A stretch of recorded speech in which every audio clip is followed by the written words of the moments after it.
Mateus 6,33. Buscai, pois, em primeiro lugar o seu reino e a sua justiça, e todas estas coisas vos serão acrescentadas. Deixa eu limpar aqui.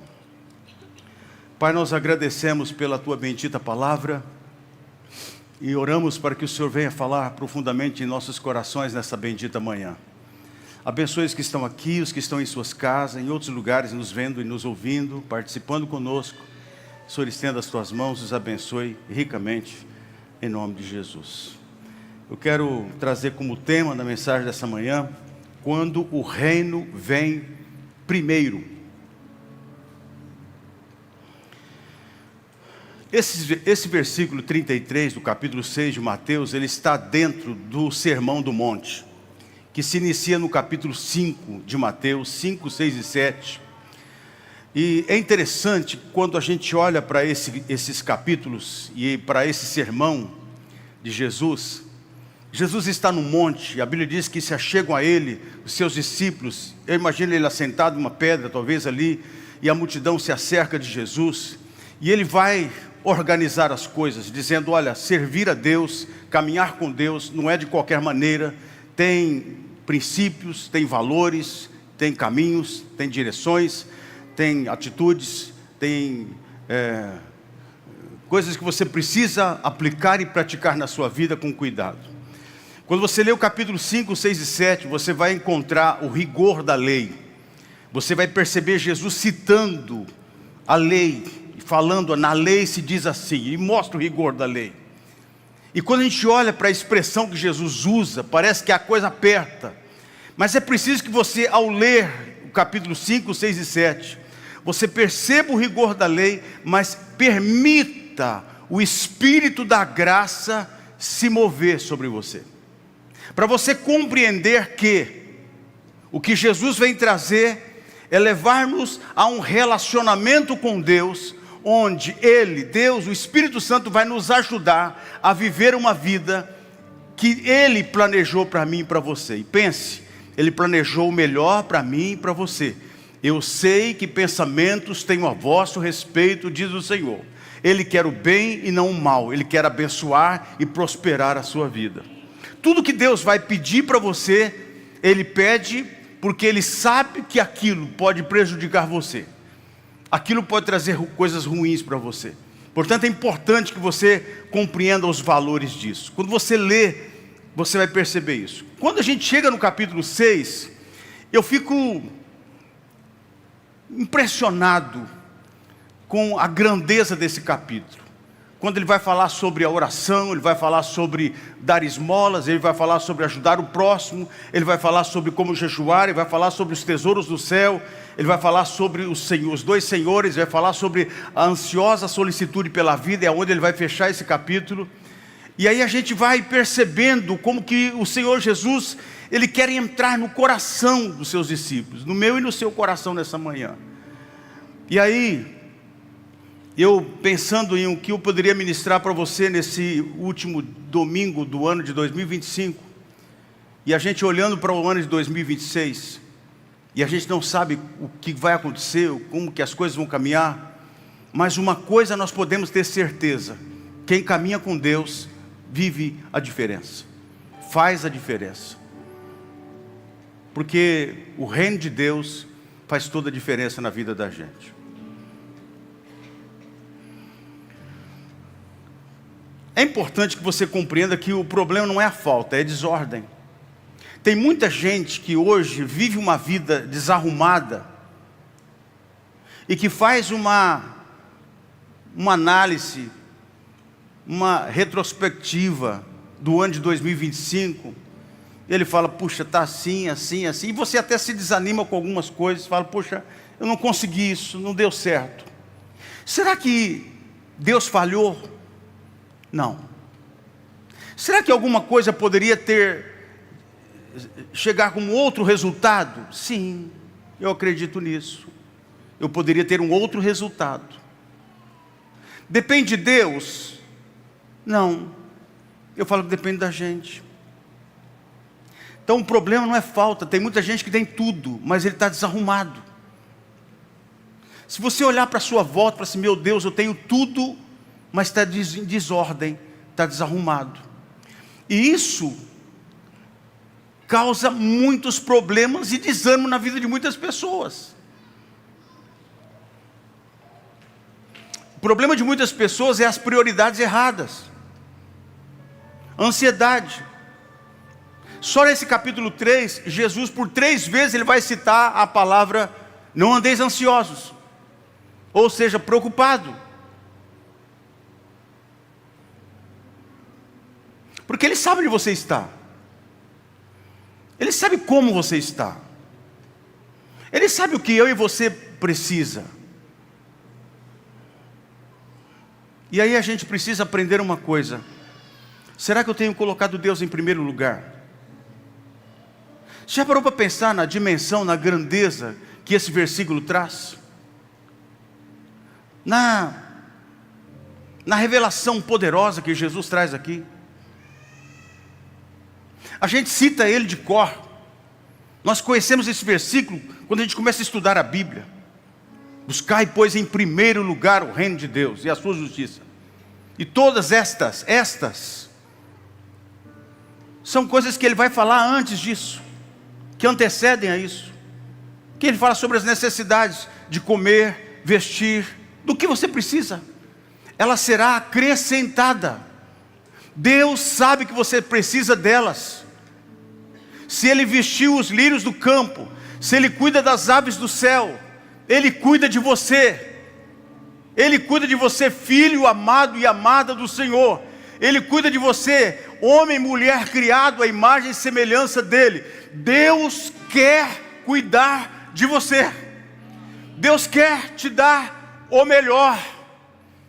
Deus quer mostrar para você que o lírio tem um valor para ele, as aves do céu também têm os seus valores, mas você tem muito valor para ele, ao ponto de ele entregar o seu melhor, o seu filho, morrer na cruz, para salvar a mim e salvar a você, e te dar vida eterna, mostrar um caminho, trazer uma direção, para que você viva de fato o melhor que ele tem. E aí eu pensei em algumas coisas que esse versículo traz para nós. Primeira delas, buscai, o reino não é encontrado por um acaso. Porque Deus me deu a capacidade, como eu disse sempre, eu repito isso quantas vezes, de pensar, de sentir, de decidir, de criar, fazer, me mover, trabalhar, conquistar, chorar, de rir, de se emocionar. Deus me deu capacidade de andar, de me mover, de trabalhar, de criar, de ideias, de planos, de visões, que me fazem me mover em direção a, e ver resultados daquilo.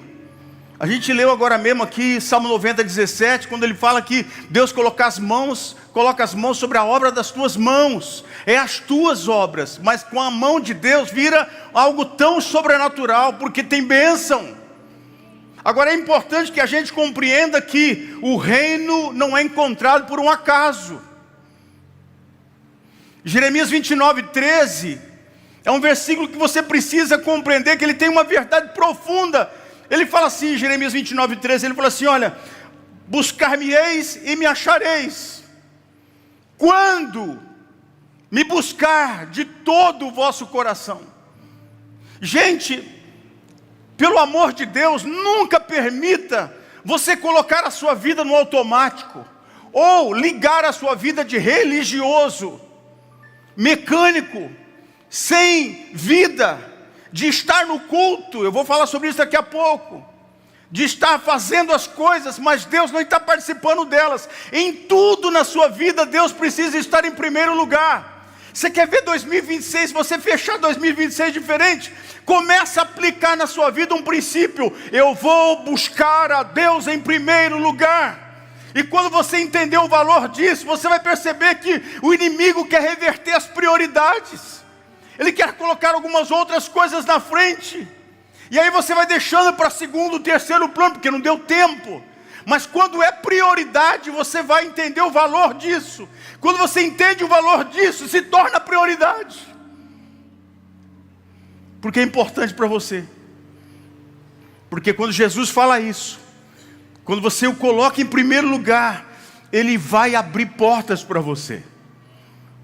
Você vai colher os frutos disso.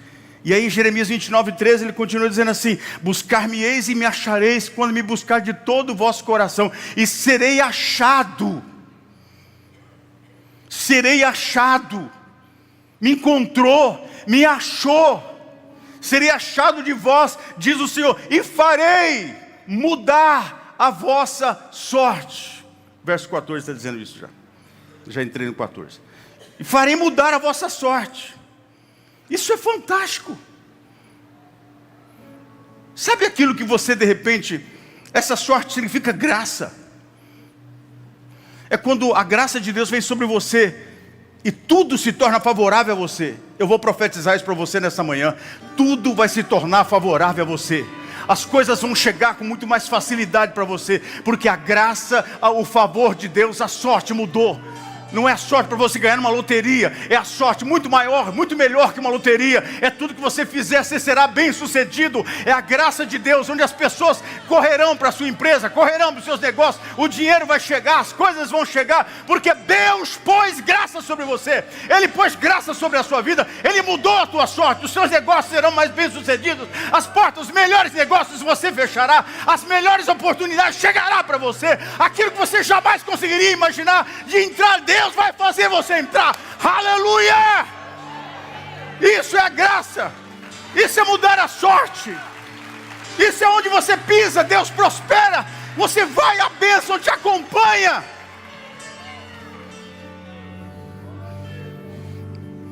Você quer pegar o livro de Amós, capítulo 4? Deus fala assim lá: eu fiz chover numa terra e numa outra não. Deus pode fazer chover na sua terra. Deus pode despejar a bênção sobre a tua casa. Deus pode. Um dia eu estava participando de um seminário. Eu não sei que seminário que é agora, mas eu lembro que eu estava lá. E eu fui ministrado pelo Senhor que existem bênçãos que elas se desviam das pessoas. E aquilo marcou minha vida. Em Jeremias 5:25, se eu não me engano, nem está aqui no meu programa.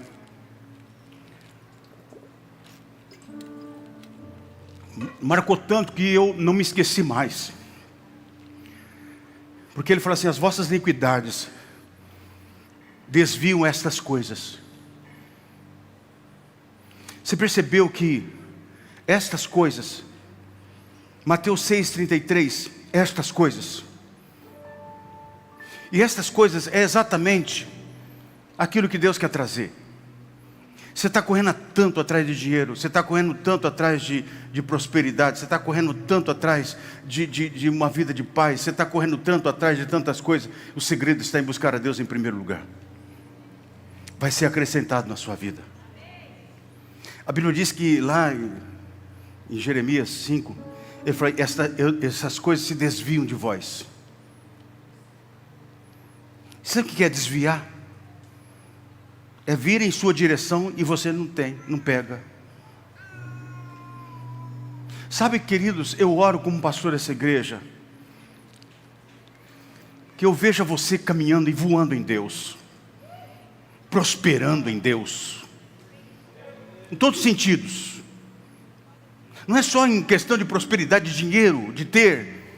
Isso é muito bom, mas mais do que isso, sua alma seja próspera, seu coração seja tão generoso, que você nunca vai superar a Deus no dar. Você vai falar assim para você mesmo: interessante, quanto mais eu dou, mais Deus dá. Eu não consigo superar a Ele. De você ser tão próspero que você tem paz, você tem alegria, você tem satisfação. Quando Paulo escreve aos Gálatas, na tradução espanhola, Me lembro um dia que eu estava pregando no Peru e eu li esse texto na tradução espanhola, eu não lembro agora qual é o texto, mas ele fala assim: onde está a vossa exultação? Na nossa tradução, onde está a vossa exultação? Aí na tradução espanhola diz assim: onde está, pois, a vossa satisfação? Crente precisa ser satisfeito. Paulo fala assim: vocês começaram tão bem e começaram a entrar por um caminho tão errado. O livro de Gálatas é uma lição para a vida. Vocês começaram caminhando tão bem, caminharam tão abençoados, e de repente vocês se desvirtuaram por esses caminhos de religiosidade, de preceitos. Não toque nisso, não faça isso. Ah lá, vocês acharam, se esse meu pessoal é fera. Que é feito, pois, da vossa exultação. Na tradução espanhola fala, que é feito, pois, da vossa satisfação. Cadê aquilo que enche tua vida? Satisfação. Buscar em primeiro lugar o reino de Deus, porque você descobriu algo. Ninguém busca alguma coisa que não sabe que não tem. Não, você busca o que você sabe que você vai encontrar. Você já entendeu que quando você começa a buscar Deus, a sua vida muda? Eu estava lendo o capítulo 6 todo, né? E até compartilhei com a minha esposa, que me levantei essa madrugada para orar. E eu abri uma Bíblia, eu tenho uma Bíblia lá, que é a Bíblia... eu esqueci o nome do pregador agora. O príncipe dos pregadores, ele sabe quem que é, o Alessandro. Ele gosta de coisa antiga. Spurgeon, isso mesmo. E o Spurgeon fala assim, no verso 22 do capítulo 6. Ele fala assim, na Bíblia nossa está escrito assim, está certo. São os olhos a lâmpada do corpo. Se os teus olhos forem bons, todo o seu corpo será luminoso. Uau! Você imagina você sentado. Gente, eu tive nesse lugar que Jesus pregou isso aí.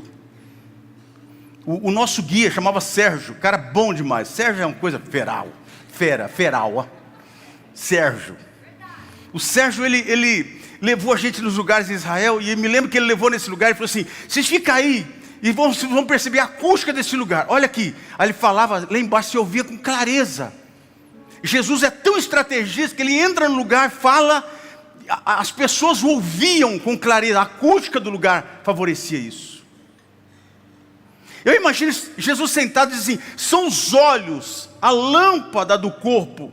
Se os teus olhos forem bons, oh, bendito seja Deus, os olhos da igreja, os olhos do Ia Church, do povo da Ia Church são muito bons. Aleluia, aleluia, são bons. E todo o seu corpo será luminoso. Sua mente, suas emoções, suas ideias, seus caminhos, suas direções, seus passos, seu palpar, o seu tocar, o seu viver, tudo será maravilhoso. Porque tem olhos bons aí. Agora, se porém os teus olhos forem maus, todo o seu corpo estará em trevas. Portanto, quaja a luz, que em ti não sejam trevas, que grandes trevas serão. Olha o que o Spurgeon fala. A fé para o homem espiritual é o seu olho.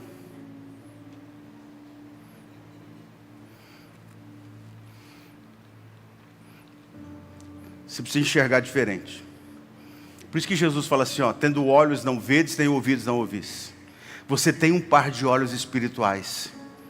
Eu vou dizer uma coisa profeticamente para você agora, e de bênção. Deus está abrindo os teus olhos da fé. Você vai viver o sobrenatural e ver o sobrenatural. Eu digo mais uma vez: Deus está abrindo os teus olhos da fé. Aleluia! Deus está abrindo os teus olhos da fé. Você vai enxergar diferente, e isso vai provocar sentimentos diferentes na sua vida. Spurgeon chega a dizer assim: olha, é pela fé, é através da fé, que as coisas que ainda não são visíveis aos sentidos, você vai ver as coisas antes que os teus sentidos sintam. Você já vê pela fé. Por isso que eu não vivo pelo que sinto, eu vivo pelo que creio. Então a fé é essa janela da alma, da sua vida. Tem hora que você não está lá limpando o seu óculos, está mexendo lá para tentar ver se você consegue enxergar melhor. Aí você fala, eu preciso ir no oculista. Aí você vai lá em Cravinhos e tem uma ótica lá. Cadê ela? Está aqui, ó. Ah, levanta aqui a mão. Como é que chama a ótica lá mesmo? Hã? Sanré, lá em Cravinhos. O pessoal da igreja foi lá e falou assim, pastor, que ótica. Ó, estou propaganda, hein? Aí você vai lá porque, eu estou precisando trocar as minhas lentes, meu óculos, porque eu não estou enxergando direito. Aí você vai lá, pega um óculos bonito, tal, troca as lentes, e aí, fica bonitinho. Você sabe que tem gente que está precisando olhar para 2026 com os olhos da fé? Você sabe que você está precisando trocar essas lentes aí? E parar de ficar reclamando?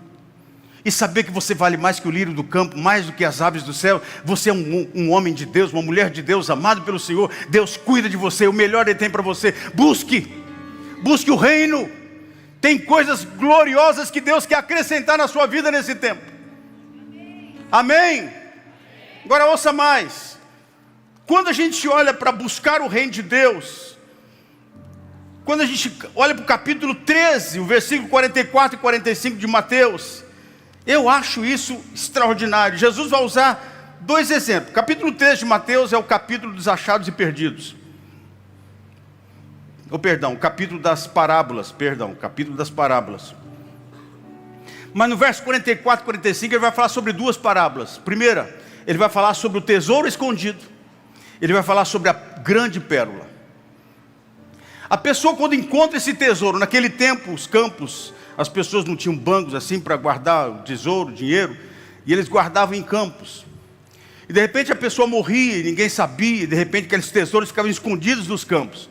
E de repente alguém encontrou aquele tesouro. E quando ele encontra aquele tesouro, a Bíblia diz que ele então vai vender tudo que tem. Por quê? Porque ele encontrou o tesouro no campo. O tesouro valia mais do que o campo. E Jesus está dizendo que esse tesouro é o reino de Deus, é a presença dele. Aí Jesus fala sobre alguém que encontrou uma grande pérola. Ela vale mais do que tudo. A pessoa desfaz-se de tudo, porque ela entende que aquela grande pérola vale mais do que tudo. O dia que Deus abriu os nossos olhos, o dia que você entender que o reino de Deus vale mais do que tudo que você tem nesse mundo, e que você vai buscá-lo, entregar-se a Ele de todo o seu coração, você vai descobrir o maior tesouro da sua vida, a grande pérola da sua vida, que vai mudar tudo na sua vida. Tudo. Chega de religiosidade.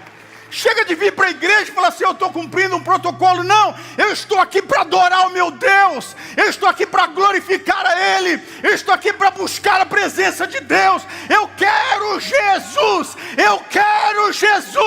Eu estou louco por Jesus. Sabe quando você olha para o pecado, para as coisas entre aspas de valor, dos prazeres do mundo, e você diz, eu digo não para isso, porque eu estou buscando algo melhor e maior. Hebreus capítulo 6, já que vocês estão procurando aí, aqui eu vou achar para vocês que é mais fácil. Hebreus 6, o escritor de Hebreus ele fala assim, eu estou persuadido das coisas que são melhores, pertencentes à salvação. Olha que coisa fantástica que é isso. Ele diz assim, versículo de número 9: quanto a vós outros, todavia, amados, estamos persuadidos. Gosto dessa palavra, persuadidos. Eu fui persuadido pelo Evangelho.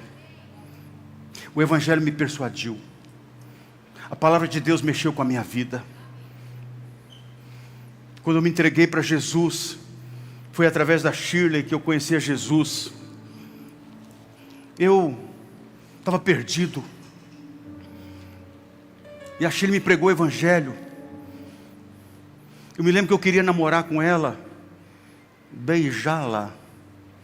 E ela queria ler a Bíblia comigo. Eu falei assim, meu Deus, eu quero ler Bíblia agora. E eu querendo namorar ela, falei, dá uns beijos, tá, vamos ler a Bíblia. Ela queria me converter de todo jeito. Porque ela tinha um princípio dentro dela. Se eu não me converter, ela não se casa comigo. Ela nem dá continuidade no namoro, apesar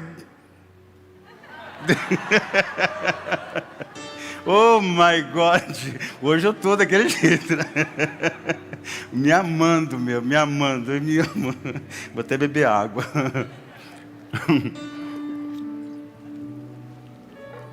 Só sei que 3 meses se passaram, e esse namoro nessa lenga. E eu saía de encontro com ela e ia encontrar as outras meninas. Eu ia para as boates, ia para o Chattanooga, ia para o Botinha, já foi para lá, né? E quando o dinheiro estava bem escasso, eu ia para o Cavacos, aí era um negócio pela porco mesmo, o negócio estava feio. E ela descobriu. E quando ela descobre, ela usa uma frase que eu nunca mais vou esquecer na minha vida. Vou levar isso como um trauma no meu coração. Nosso namoro não está dançando conforme a música. Olha, onde você arrumou essa frase? Engraçado que a nossa música de namoro, nossa música, né, meu? A música romântica. Acho que todo mundo casado deve ter uma música romântica, né? A nossa é Do You Wanna Dance? E a música quer dizer, vem dançar comigo. Achei que ele gosta de dançar. Casou com um cara que não sabe dançar. Mas que impressionante que é isso. Ela falou para mim, nosso namoro não está dançando com uma música. E ela largou de mim. Eu cheguei em casa, falei para minha mãe, a Shirley largou de mim. E eu chorei, porque eu nunca tinha ouvido um não de uma namorada, nunca tinha alguém largado de mim. E aí eu fui viver minha vida 1 ano, mas o evangelho me persuadiu, porque teve um dia que eu falei assim, puxa, eu estou sentindo falta. Eu senti a falta da Shirley, aquela coisa que ligou eu e ela, mas eu senti falta do culto, da palavra, da Bíblia, da reunião de oração, da reunião que ela fazia naquela casa, na sua casa. E a gente sentava naquela mesa, ela lia a Bíblia para mim. Eu falei, eu estou sentindo falta disso. O evangelho me persuadiu, e aquelas sementes que estavam plantadas começaram a brotar. Eu comecei a sentir necessidade de Deus, da palavra de Deus, da presença de Deus. Então quando você descobre o tesouro, você descobre a grande pérola, tudo perde o valor. Sabe o que está acontecendo com muita gente na igreja? É que ele não descobriu o tesouro. Aí quando ele vai dar uma oferta, quando ele vai entregar um dízimo, ele fica questionando. Quando ele vai para a igreja, cara, quando você descobre o grande tesouro, tudo perde o valor, porque o reino toma conta do seu ser. Aí você busca em primeiro lugar. Segunda coisa, para a gente correr aqui, eu vou só citar uma frase que eu li, que eu achei muito interessante. Quando você busca, Ele vai te dar visões. Eu quero declarar isso como profético para todos nós. Deus vai te dar visão, algo que já existe, mas que você não viu. Vou dizer uma coisa, tem visões que já existem, mas que você não viu, mas que você vai entender, porque Deus vai abrir os seus olhos e vai te dar visões. E Ele vai te dar planos também, amém? Quando você busca o reino, Ele começa a trazer isso para você. Segunda coisa, busca primeiro. O reino não aceita concorrência. Primeiro é primeiro. Primeiro no tempo, na decisão, nos valores, nos sonhos. Cuidado com o evangelho superficial. De gente que vai ao altar, recebe um perdão e volta para viver a mesma vida, que não mudou nada. Quando você descobre o reino, você entende, o reino tem mais valor para mim do que tudo. Tudo na minha vida depende da minha ligação com o reino de Deus. Como eu disse, eu ia contar uma história, lá em Lucas capítulo 2, 12, verso 17. Vai contar-nos uma história de um homem que tem muita prosperidade. Ele destrói os seus celeiros e constrói outros celeiros maiores. E no verso 17, é interessante que a Bíblia diz que ele, do capítulo 12 de Lucas, ele fala uma coisa que me chamou a atenção quando eu estava lendo isso. Ele arrazoava consigo mesmo, dizendo: que farei? Pois não tenho onde recolher os meus frutos. Aí ele fala assim: destruirei os meus celeiros, reconstruirei os maiores, e aí recolherei todo o meu produto e todos os meus bens. Então direis à minha alma. Parece que eu pensava que ele fosse fazer uma oração aqui, dizendo: ó meu Deus, obrigado por tudo que eu conquistei. Ó meu Deus, obrigado por todas as conquistas que eu tenho. Senhor, eu sou obrigado a construir outros celeiros maiores, vou usar as minhas razões. Mas ele não fala com Deus, em momento algum ele fala Deus. Em todo momento ele vai construir uma história sem Deus. Ele entesoura para si. E ele olha para a sua própria alma e fala assim: eis aí minha alma, tens muitos bens para muitos anos. Descansa, come, bebe, regala-te. Quanta gente está vivendo isso? Gente, eu nunca vi na minha vida. Eu não sei se você vê algumas redes sociais. Eu vejo algumas coisas, eu falo assim: eu nunca vi gente sendo instruído, ensinado, estimulado, persuadido a fazer pacto com o diabo. Eu nunca vi nada igual na minha vida. Vem fazer um pacto, faz isso, faz aquilo, você vai prosperar em 2026, mas se você ficar milionário, rico, porque, gente, eu nunca vi. Gente que era crente, que era pastor. Eu fico pensando: meu Deus, que loucura. Tem gente que está aí conquistando, tendo as coisas. Pode, sim. Gente sem Deus vai conquistar? Sim, a Bíblia está provando isso. Mas é tão movediço isso. É tão vulnerável. É tão insuficiente.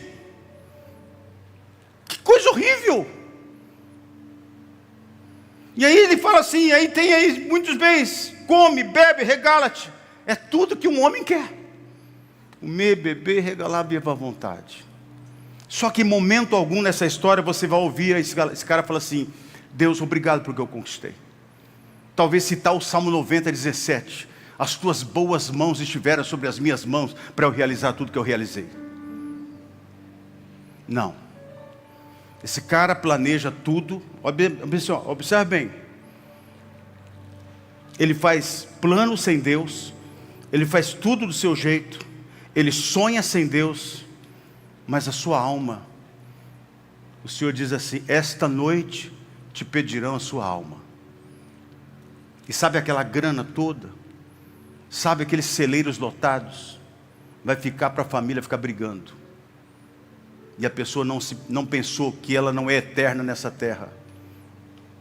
Sabe, gente, eu quero usar os meus recursos, a minha vida, o meu tempo, minha energia, a minha saúde, tudo que eu tenho.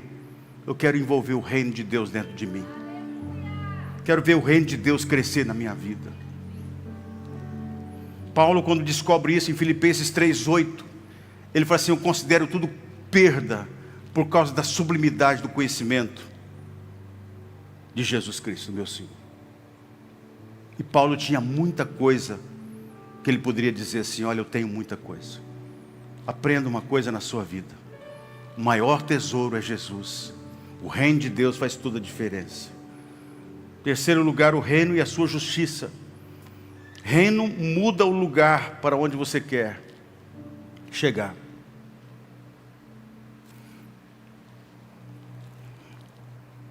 O reino de Deus estava tão dentro de Abraão, que independente se o Ló ia para a direita ou para a esquerda, o reino de Deus estava tão dentro dele, que ele muda o ambiente. Não é o ambiente que mudou ele mudou o ambiente. O lugar se tornou o que se tornou por causa de Abraão.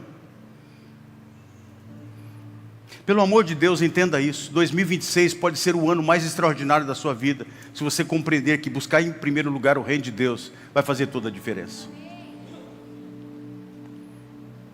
Pare de desanimar. Seja firme. Coloca nos seus propósitos, seus objetivos, escreva eles. Mas coloque nos seus objetivos: eu preciso ganhar pelo menos no ano que vem. Eu quero ver 10 pessoas batizando aqui. Eu vou conseguir 10 pessoas para batizar esse ano que vem. A Bíblia diz em 1 Coríntios 14 que todos quantos querem crescer espiritualmente, desejam dons espirituais, trabalhem para a edificação do reino. Tudo que eu posso fazer para o reino de Deus crescer. O que eu posso fazer? Essa aqui é a igreja onde se busca a Deus. Esse lugar foi consagrado para Jesus. Aqui era uma gráfica, eu não sei o que foi antes disso, mas construir esse lugar. E hoje Deus pôs o seu povo aqui dentro. Aqui tem gente se convertendo, gente sendo curada, crianças sendo instruídas. Olha que estrutura maravilhosa. O que eu posso fazer? Eu vou colocar um ar-condicionado aqui. Eu vou dar um ar-condicionado para a igreja. Gente, eu acho que todo mundo que fizer um propósito, assim, eu vou fazer um propósito de abençoar essa casa de alguma forma.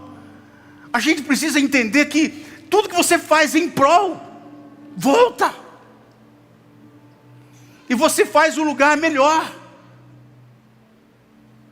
Sabe, se tem tantos escândalos lá fora, eu quero viver uma vida que as pessoas vão olhar para mim e vão glorificar a Deus pelas minhas obras. Essa semana eu estava no shopping, eu peguei um papel, acho que minha esposa nem viu. Tinha um papel no shopping, que o hábito na igreja de, eu vejo um papel, eu pego, não interessa se, eu tenho uma pessoa que limpa a igreja, mas eu não é obrigado a ficar limpando toda hora. Isso aqui é a casa, minha casa. Mas eu peguei um papel no chão e coloquei no lixo. Uma pessoa passou perto e falou assim: parabéns. Eu pensei, bem discreto. Porque eu não fui eu que joguei, mas estava no chão. Peguei o papel e coloquei no lixo. Eu chego, o reino de Deus vai chegar e o lugar vai mudar. Porque os meus valores, os meus princípios, e aí vem aquilo que ele está dizendo como justiça. Justiça é o que? Muda o tipo de pessoa que você é. O meu trato, o meu caminho, o meu jeito, a minha decisão, minha maneira de falar, de andar, de conduzir, é o reino de Deus, é a justiça de Deus que está em mim. Eu vou ser justo, eu vou honrar, eu não vou retrucar. E você vai ter que lidar com muitas das carnalidades que existem em todos nós. Do nervoso, da brabeza, do xingamento, da raiva, da hora que você... de tantas atrocidades que a gente vê na nossa nação. Mas faça o reino de Deus chegar onde você chegou. Muda o lugar onde você está. Comece a orar, abençoa a sua família, a sua casa, seus filhos, faz o ambiente se tornar melhor. Em último lugar, todas estas coisas vos serão acrescentadas. Quando o reino governa, a provisão obedece. Todas estas coisas vos serão acrescentadas. Eu vou dizer uma coisa para você. Quando diz acrescentada, porque já tem, você tem. A primeira frase que eu disse para você nessa mensagem é: você não tem falta de nada. O que está acontecendo é que está tudo em desordem. Você tem dinheiro, está desarrumado, está desorganizado. Você tem dinheiro, você tem prosperidade, você tem saúde, você tem ideias, você é inteligente, você sabe fazer as coisas. É o que está tudo desorganizado. O reino vai organizar tudo e pôr em ordem na sua vida. Aí você vai ver, puxa, eu ganho a mesma coisa que eu ganhava, só que agora parece que mudou. Meu dinheiro prosperou, o reino acrescenta. E vou dizer uma coisa, Deus é exagerado. Vamos ficar em pé?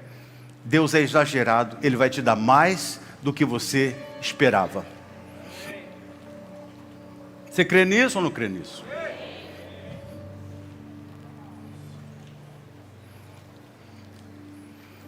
Deus vai te dar mais. E todas estas coisas vos serão acrescentadas.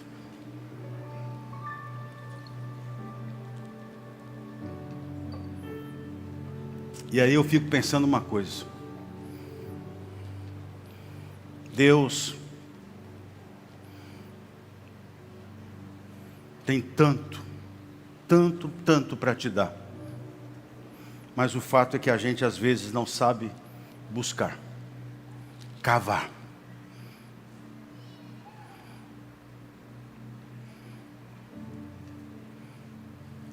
Um dia eu preguei uma mensagem, falei que Salomão estava no tabernáculo de Moisés. E Salomão tinha debaixo dos braços dele, uma imagem figurada nossa, ele tinha o templo de Salomão, a planta do templo, debaixo do braço dele. Mas ele estava na tenda da congregação, que Moisés construiu no deserto. Você imagina o Salomão, na tenda da congregação, sentado, e a Bíblia diz que os seus estavam com ele, e ele então, a Bíblia diz que eles exploram o lugar.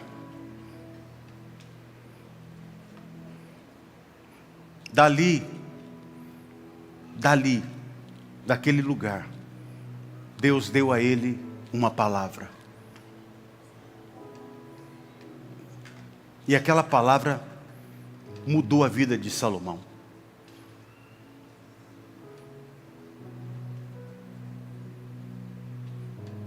Deus dá a ele uma carta. Deus dá a ele uma oportunidade. Deus fala para Salomão: pede que você me quer. O que você quer, Salomão? Pede. Você imaginou o que é isso? Deus falar para um homem: pede o que você quiser. Na nossa concepção humana, a gente fica pensando assim: nossa, o Salomão teve a chance de pedir riqueza. E Deus fala isso para ele. E a gente às vezes não entende o propósito. O propósito é maior que a sua provisão e a sua necessidade. Você precisa descobrir o seu propósito, o seu chamado. Por que Deus está te colocando nas mãos a veia empresarial? De repente você fala: nossa, vou ser empresário. Começou um negócio. Aí você pensa lá, começa a fazer as coisas, e aí você pensa: meu Deus, como que as coisas começaram a caminhar? Como eu disse nessa mensagem, Deus vai abrir a sua visão para coisas que já existem, que você não viu ainda. Deus vai te dar. Mas o propósito de Deus é maior do que tudo que você possa imaginar. O reino de Deus é maior do que tudo. Por isso que Jesus fala: busca em primeiro, não é em segundo. Ele não falou segundo, ele falou primeiro. Busque em primeiro. Obedeça. Busque em primeiro. E você vai ver cumprida a palavra de Deus, porque Ele não falha. Põe em primeiro lugar Deus. Eu tenho gente que é tão caxias aqui na igreja. Vou dizer algo para você que eu acho tão legal isso, porque tem gente que é tão assim, tão dentro da palavra, que ele recebe o salário. Meu sogro faz isso. Ele pega o salário dele, a aposentadoria dele, a primeira coisa que ele faz, ele separa o dízimo. Quando eu me converti, eu estava na casa da Shirley, meu sogro chegava da feira, cansado. Aí ele pegava aquela peruinha, encostava a perua ali. Aí ele pegava o dinheiro, colocava tudo em cima da mesa, contava antes de almoçar. Meu sogro está aí como testemunha.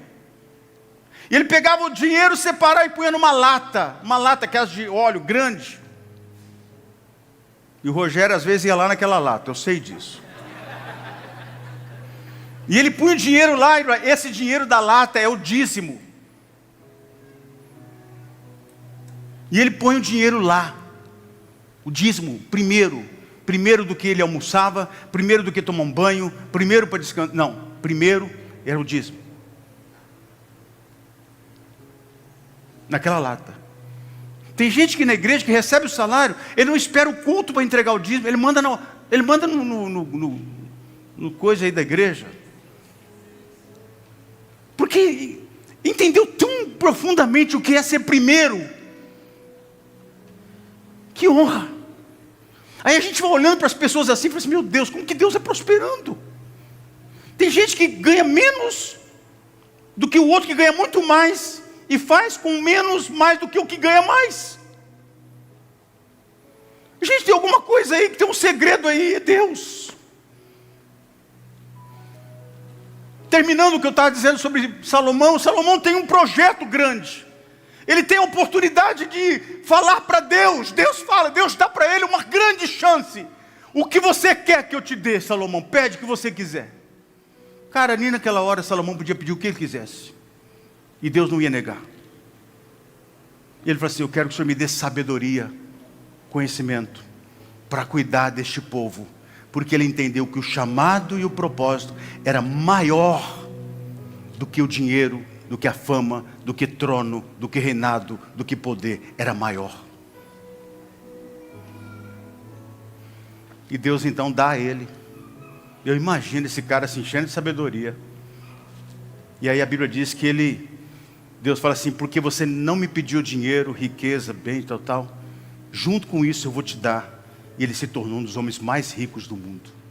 O dono do ouro e o dono da prata não é Satanás, é Deus.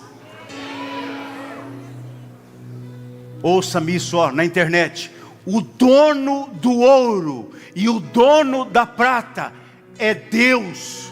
O Senhor é o Shaddai, o Senhor Todo-Poderoso é Deus.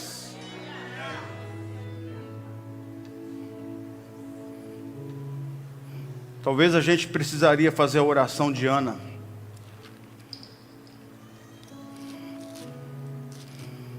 No capítulo 2 de 1 Samuel. E eu vou ler uma frase aqui. Eu estou sentindo o Espírito de Deus aqui. Irmãos, a gente precisa pensar numa coisa. Eu estou lendo sobre avivamento, pastor Wanderlei. Eu estou lendo um livro sobre avivamento. E os avivamentos da Rua Azusa, os avivamentos de Toronto, os avivamentos espalhados pelo mundo.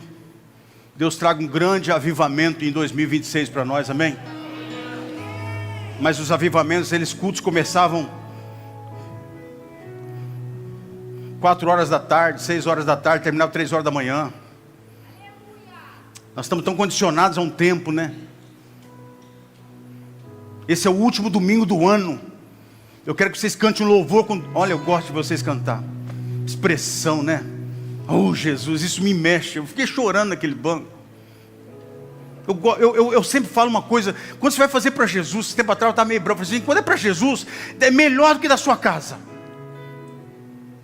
Jesus tem que ser melhor, muito melhor. Não faça meia boca para Deus. Deus nunca vai fazer meia boca para você. Ana diz assim, meu coração se regozija no Senhor, a minha alma, a minha força está exaltada no Senhor. Minha boca se ri dos meus inimigos, porquanto me alegro na tua salvação.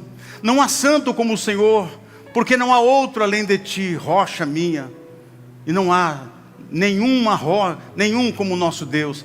Não multipliqueis palavras de orgulho, nem saiam coisas arrogantes da vossa boca, porque o Senhor é o Deus da sabedoria e pesa os feitos na balança.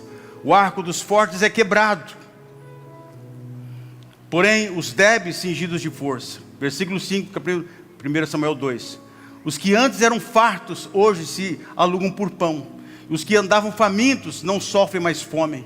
Até a estéril tem 7 filhos, e aqui tem muitos filhos, perde o vigor. O Senhor é o que tira a vida e dá. O Senhor vai descer a sepultura e vai subir. O Senhor empobrece e o Senhor enriquece. O Senhor abaixa, o Senhor exalta. Ele vai lendo. Esse é Deus que estamos aqui servindo. Deus vai acrescentar na sua vida nesse tempo. Quero orar por você em nome de Jesus. Pai, nós oramos, porque eu sei que o Senhor está trazendo visões de coisas que já existem, mas que os teus filhos ainda não viram, mas elas virão. Virão à mente, ao coração, ideias. 2026 para muitos, é um ano difícil, não, 2026 será um ano extraordinário, um ano sobrenatural, um ano de transbordar em Deus, de transbordar em bênção, de milagres, de provisões, um ano extraordinário no Senhor. Eu abençoo o teu povo nesta manhã. Declaro, Deus amado, que o reino de Deus está sendo buscado em primeiro lugar. Não em segundo, não em terceiros planos, não. Em primeiro lugar, Deus. Deus em primeiro lugar. Oh, bendito seja o teu nome. Revela os tesouros, revela as pérolas, revela as grandezas, revela as riquezas. Elas são maiores e melhores do que todas as coisas que o mundo pode oferecer. Honra, Deus, esta casa, esta família. Honra teus filhos. Honra, Pai. Traz honra. Honra em nome de Jesus. Traz prosperidade nessa casa. Em o nome do Senhor Jesus. Nós te glorificamos, Pai. Te exaltamos nessa manhã. Aleluia. Vamos louvar o Senhor com uma canção.